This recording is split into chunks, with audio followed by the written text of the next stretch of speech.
Marathi story. भुकेला कोंबडा आणि रत्न। वसंत ऋतूचे आगमन झाले होते।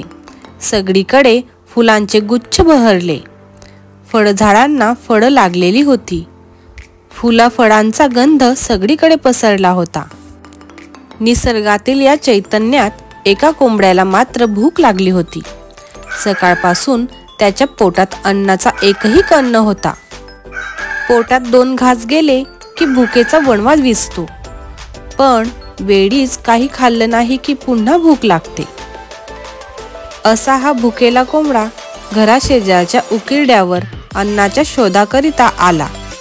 पायाचे पंजे हेच त्याचे हतियार होते। एका पंजाच्या मदतीनं उकिरडा खणू लागला। त्याला शोधायचं होतं अन्न। शिळं किंवा कुजलेलं अन्नही चाललं असतं। तो जिद्दीनं उकरू लागला, खोल खोल खणू लागला आणि एकदम काहीतरी चमकलं। त्याच्या तेजाने कोंबडा क्षणभर थांबला। चकाकणाऱ्या रत्नाला कोंबड्यानं बघितलं।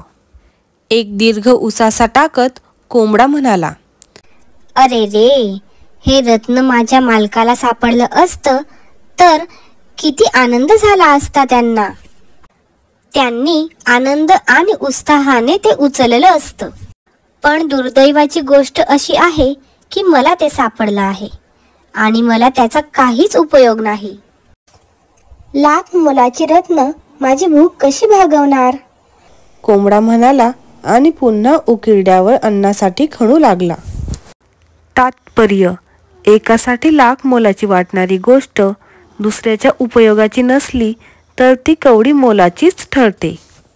गोष्ट आवडली असेल तर प्लीज लाईक करा, आमच्या चॅनलला सबस्क्राईब करा आणि ह्या गोष्टीला शेअर करा। थँक्यू।